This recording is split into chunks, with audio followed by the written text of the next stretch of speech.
Hay muchas preguntas de terapias. Es el tema que más presencia tiene sobre esta mesa hoy. Todo esto que está acá sobre el lado derecho tiene que ver con terapias, de algún modo.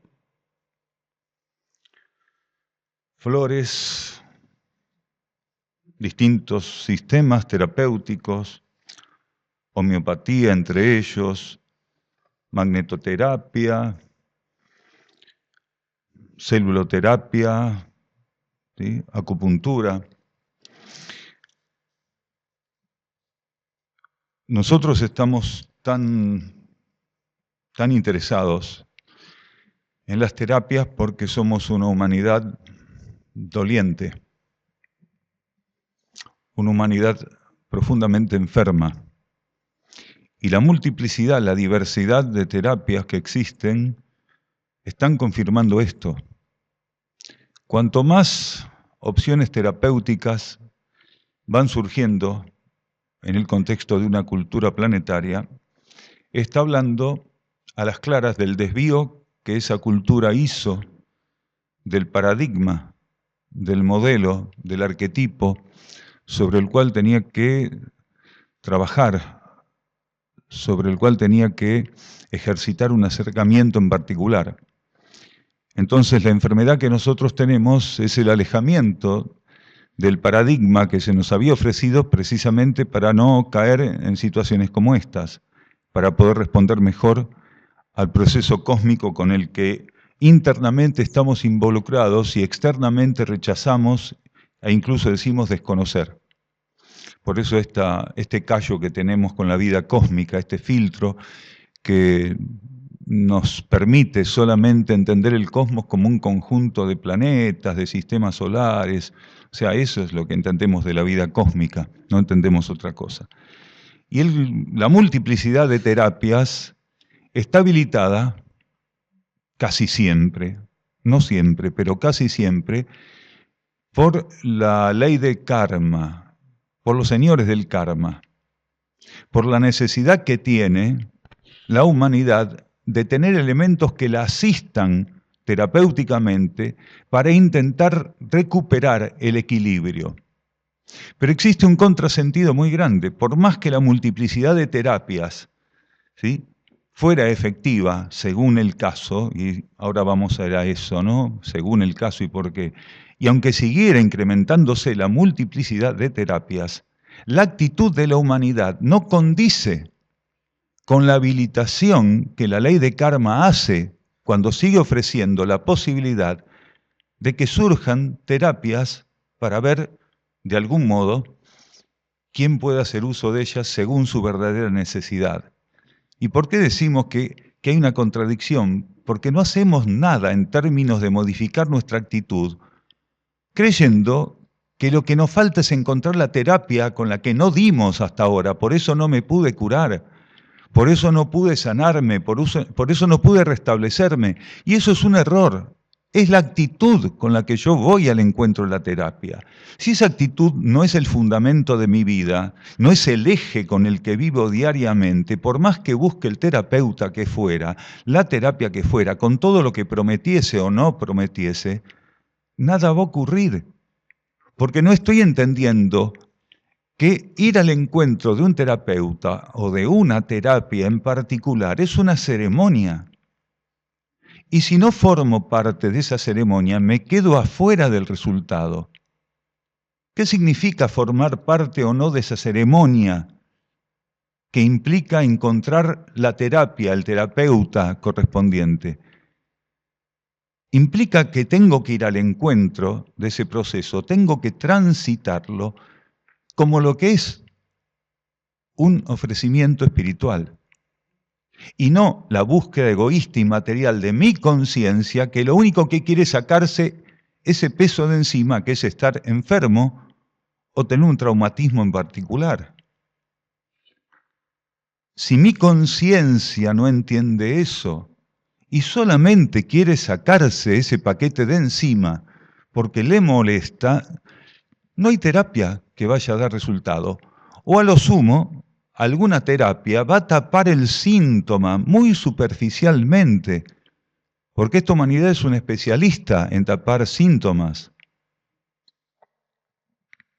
en buscar mecanismos para tapar los síntomas. Entonces, primero hay que aprender a silenciarse y a quietarse al momento de intentar comprender cuál de las terapias, que ya son decenas, cientos podríamos decir, ¿no? ¿Cuál de todas esas terapias realmente es una herramienta, una llave, habilitada kármicamente para que entre en contacto con ella? Los seres espirituales debieran ser los más flexibles, o los seres que están en búsqueda espiritual. ¿Por qué es que es un ser espiritual? Esto de ser un ser espiritual es medio contradictorio. Digamos, las personas que estamos ya atentas para empezar a hacer un trabajo relativo a la esencia espiritual, tendríamos que ser quienes tuviéramos mayores facilidades para comprender este funcionamiento de generar el vínculo entre la terapia y quien necesita esa terapia. Pero convencionalmente, y esto creo que lo dijimos alguna vez acá en Rosario, convencionalmente estos seres son los más difíciles a la hora de poder entender o sincronizar la terapia con quien la necesita, sincronizar ese encuentro. Porque hay un contexto de prejuicios y de preconceptos que es casi exclusivo de los seres espirituales. Los seres espirituales tienen una categoría de preconcepto y de prejuicio que más o menos se puede leer así. Como yo estoy en la búsqueda espiritual, no puedo hacer ciertas cosas. Entre esas ciertas cosas, yo no puedo tomar o aceptar, ¿sí?, un tratamiento de cierto tipo, alopático, con drogas. Yo no puedo ir a una intervención quirúrgica, como doña Juana de la Vuelta, que se operó 3 veces. Yo tengo que borrar ese síntoma kármico con energía. Y ahí vamos a manipulaciones energéticas, vamos acá, vamos allá. No aceptamos un medicamento alopático.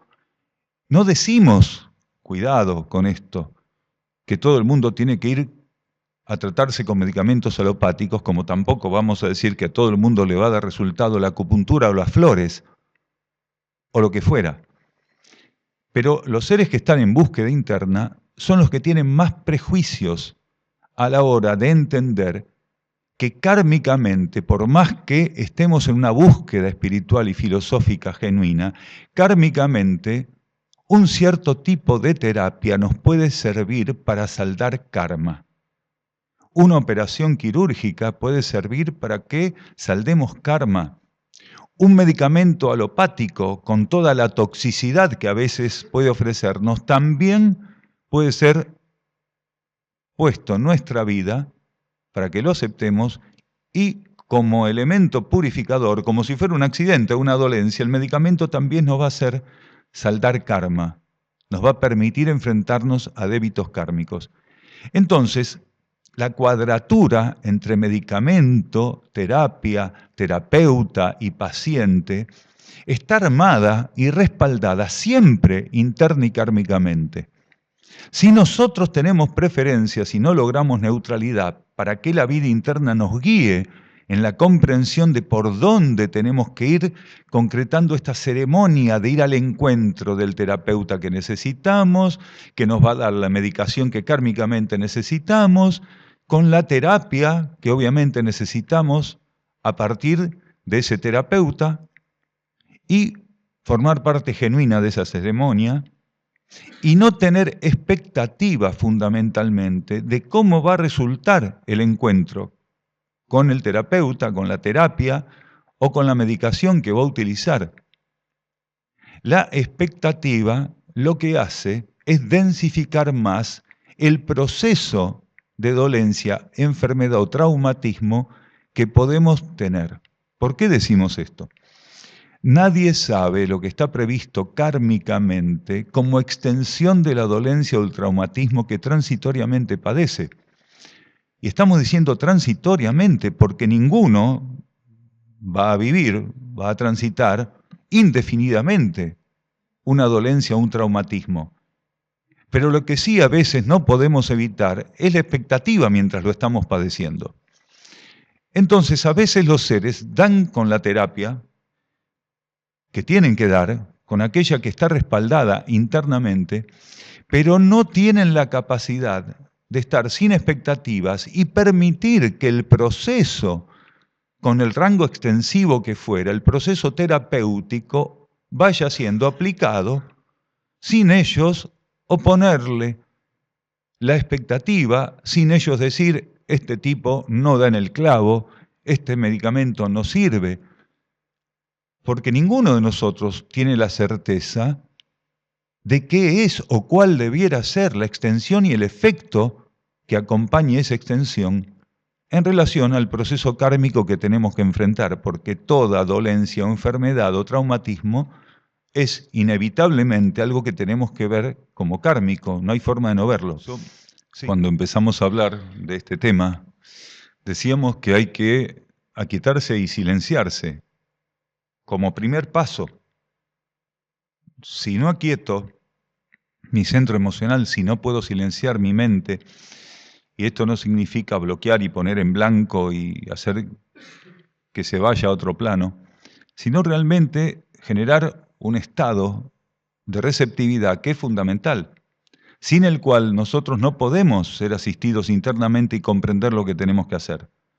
Entonces, ese silencio, ese ir para adentro, como dijo aquí el hermano, gracias por el aporte nuevamente, entonces, eso de ir para adentro es fundamental.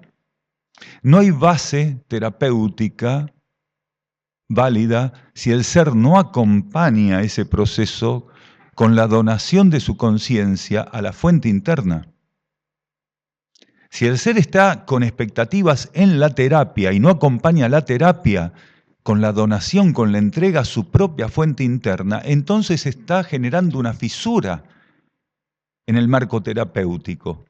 Porque la terapia solamente tiene la función de armonizar parte del proceso para liberar la conciencia de ese encapsulamiento obsesivo que tiene con esa impresión que le da la dolencia o la enfermedad, acompañarlo para que él pueda suavizar ese impacto grande que tiene ante la dolencia y la enfermedad y estar o colocarse, en realidad, a partir de esa suavización, de esa armonización, colocarse en manos de su vida interna.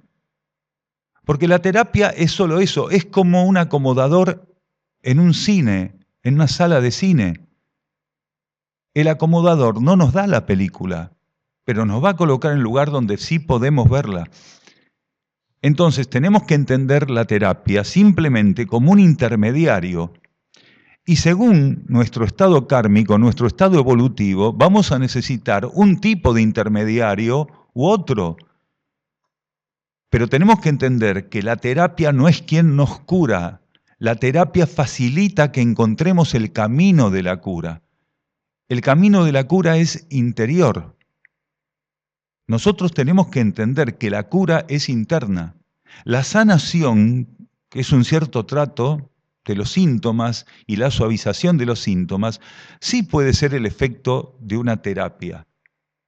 Nosotros en este tipo de filosofía cósmica, de este conocimiento cósmico, hacemos esta clasificación para darle una idea a las personas de lo que queremos transmitir. Sanación y cura. La sanación está planteada sobre los síntomas y la cura es un proceso interior.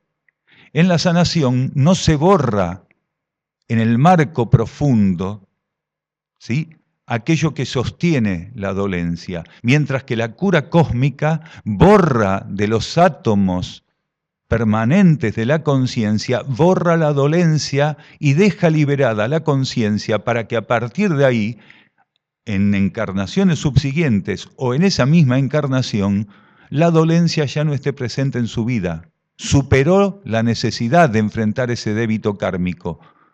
Esa purificación hizo que ya no necesitara enfrentar ese tipo de débito kármico. Nosotros tenemos internamente, en lo que sería el campo anímico, un conjunto de átomos que se llama átomos permanentes. Y las dolencias que se reparten entre mentales, emocionales y físicas, ¿sí?, están grabadas en alguno de esos átomos permanentes que representan cada uno de esos cuerpos, el mental, el emocional y el físico. Cuando un ser kármicamente tiene que vivir en una encarnación una dolencia, si es una dolencia física o mental o emocional, está grabada energéticamente en alguno de esos átomos, en el correspondiente al cuerpo donde esa dolencia va a tener que expresarse. ¿Por qué esa maquinaria kármica para permitir que las dolencias puedan ser dirigidas de un modo preciso? Porque nosotros complicamos tanto la interacción kármica a lo largo de miles de encarnaciones que la ley de karma tuvo que implementar este sistema de átomos permanentes para poder organizar mejor el enfrentamiento de nuestra conciencia de seres que continuamente se identifican con la materia y generan fisuras en su relación interior, ¿sí? Organizar mejor la relación de lo que somos aquí con lo que el karma tiene que proponernos para compensar toda esta identificación que tenemos con las fuerzas materiales. Entonces, las terapias no borran nada de esos átomos permanentes. Es la cura interna, asistida por la terapia que kármicamente le correspondía, la que puede borrar lo correspondiente a cada átomo donde está grabada la enfermedad que se tiene que vivir. Pero para que esto pueda ocurrir, el ser que busca silenciarse, aquietarse, comprender que tiene que tener una relación profunda y genuina, que tiene que aceptar esa ceremonia de ir al encuentro de la terapia con un estado de conciencia diferente, todo ese proceso lo tiene que vivir dentro de un contexto que no puede ser soslayado, quiere decir que no puede quedar fuera. Y eso es la intención de transformación. Ningún ser puede curarse si no tiene intención de transformación, porque entonces la ley no tiene ningún motivo para retirar la dolencia o la enfermedad, porque la dolencia y la enfermedad la ofrece como un elemento purificatorio, precisamente mientras nosotros no enfrentamos la transformación. En realidad, la enfermedad tendría que ser vista como fuego. Nosotros alimentamos con lo que no corresponde ya a esta etapa evolutiva, el fuego que sostiene a la enfermedad. Nosotros vemos una enfermedad, vemos un síntoma, pero en realidad es la cáscara. Dentro de la enfermedad hay un fuego que se alimenta de lo que ya nos sirve en nosotros. Si no nos transformamos, lo que nos sirve en nosotros sigue ahí. Y la enfermedad, la dolencia, no tiene motivo kármicamente para ser retirada. ¿Por qué? Porque sigue habiendo un elemento que alimente ese fuego.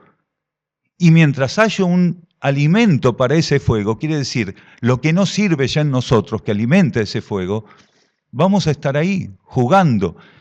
Si no es una dolencia, será la otra. Pero ese fuego siempre está alimentado de lo que no sirve. Y una de las cosas que no sirven en nosotros y que debemos comprender que no sirve es nuestra falta de intención de transformarnos. La dolencia se basa fundamentalmente en este estancamiento de no aceptar que nuestra conciencia circule en el orden que la energía le ofrece como necesario, en las etapas, en la ceremonia, en el orden y con el destino que la energía nos está ofreciendo. Porque todos nosotros tenemos una meta que alcanzar. Cuando nos transformamos, dimos un paso hacia esa meta. Y la intención de transformación tiene que estar siempre presente en nosotros para seguir avanzando hacia esa meta, hacia ese arquetipo, hacia ese paradigma, hacia ese modelo. Entonces, la intención de transformación es el 50% de todo el proceso de cura. Y observar ese proceso desde la óptica interna, quiere decir observarlo, mirarlo y comprenderlo en la fe, para entender que esa situación, la enfermedad, está administrada por la ley espiritual, quiere decir, es un ofrecimiento interno y espiritual. No es un castigo, no es una casualidad, o como algunos dicen, mal karma. Mal karma. No existe mal karma. ni karma bueno ni karma malo. Existe karma positivo o negativo, que no se limita a lo bueno y a lo malo. Afortunadamente, nosotros podemos hacer ensayos sobre estas opciones positivas y negativas del karma. Y este es un momento donde se nos ofrece en la actual transición planetaria aprender a alimentar y sostener activa esta intención de transformación. Entonces, esta intención de transformación y la capacidad de poder ir al encuentro de la terapia y del terapeuta con la actitud correspondiente es lo que nos va a permitir experimentar la cura interna. Quiere decir, la cura que va a proceder cuando el individuo toma la actitud necesaria y en el marco de la dolencia lo que busca profundamente es transformarse y no sacarse la dolencia encima porque le molesta. La transformación le permite armonizar con la dolencia. Hay personas que piensan que mientras estén enfermas, ¿sí?, van a tener que estar desarmónicas, que mientras estén enfermas no van a poder estar en paz, en armonía, en equilibrio. Y eso es un preconcepto, eso es un prejuicio. Muchos seres están encarnados para transitar dolencias y confirmar como experiencia evolutiva algo que no se permitieron entender ni aprender por otra vía, que uno puede estar en cualquier situación en armonía y en equilibrio. Y cuando nos cerramos en muchas encarnaciones a entender este concepto fundamental y necesario, puede ser que a veces, kármicamente, nos pongan en el contexto de las dolencias para que entendamos que sí se puede estar en armonía y en equilibrio más allá de que algún aspecto de nuestra personalidad esté transitando una dolencia. Porque armonía y equilibrio no dependen de condiciones materiales. Son principios y aspectos energéticos de nuestro interior. La armonía y el equilibrio son fundamentos cósmicos, no materiales. Cuando en la materia hay armonía y equilibrio, cuando la materia se permite tener esos instantes de armonía y equilibrio, es porque de algún modo se abrió la puerta o el canal para que ese principio que es interno y universal de la armonía pudiera reflejarse transitoriamente en la materia. Y nosotros, cuando estamos en una dolencia, transitando una dolencia, estamos invitados a eso, a confirmar esta premisa. Esto es ley cósmica. Uno puede estar en cualquier situación material sin que ese aspecto material de la situación condicione la vivencia de armonía y equilibrio, porque no son las condiciones materiales las que nos restan armonía y equilibrio, sino nuestra identificación con las condiciones materiales. ¿Se entiende?